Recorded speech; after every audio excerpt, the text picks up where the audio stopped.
বাবা, তুমি তো পুরো মনে হচ্ছে দৌড়াদৌড়ি করছো। আরে বাবা, সকালবেলা দেরি হয়ে যায় না, বল না। বন্ধুদের একটু দেখিয়ে দেবো, তোরও তো ট্রেন ধরার ব্যাপার থাকে। বন্ধুদের, আমার পেজে যদি বন্ধুরা নতুন হয়, আমার রান্না বান্না তোমাদের যদি ভালো লাগে, তাহলে প্লিজ আমাকে ফলো করে দিও আর একটু শেয়ার করে দিও বন্ধুরা। আর তোমরা যদি ইউটিউব থেকে দেখো, আমার চ্যানেলের নাম পারুলের রান্না বান্না, প্লিজ সাবস্ক্রাইব করে দিও। আর আজকে আমি কি কি রান্না করেছি তোমাদের একটু দেখিয়ে দেবো। আজকে দেখো বন্ধুরা, আজকে আমি করেছি খিচুড়ি। আমি আজ এই খিচুড়িতে কোনো সবজি দিইনি, একটু অন্যরকম করে করার চেষ্টা করলাম। চেষ্টা মানে কি, এই দেখো এই রকম আমি এই রকম খিচুড়ি করেছি, কোনো সবজি দিইনি, শুধু টমেটো আর কাঁচা লঙ্কা দিয়েছি। হ্যাঁ, আর মশলা অবশ্যই দিয়েছি।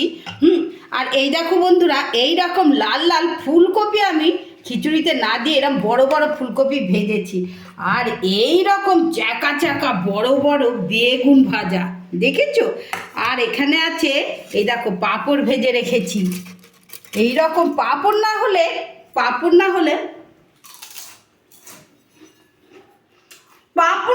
খিচুড়ি জমবে না বন্ধুরা। পাঁপড় মাস্ট, মানে লাগবেই। আর এই যে ছেলে মাখন দিয়ে খিচুড়িটা খাবে, সে মাখন বার করে রেখে দিয়েছি। পাঁপড় চাপা দিয়ে না রাখলে না মিয়ে যায়। একবার মুচমুচ করে খাচ্ছো। এক কথায় খিচুড়িটা দিয়ে জমে যাবে।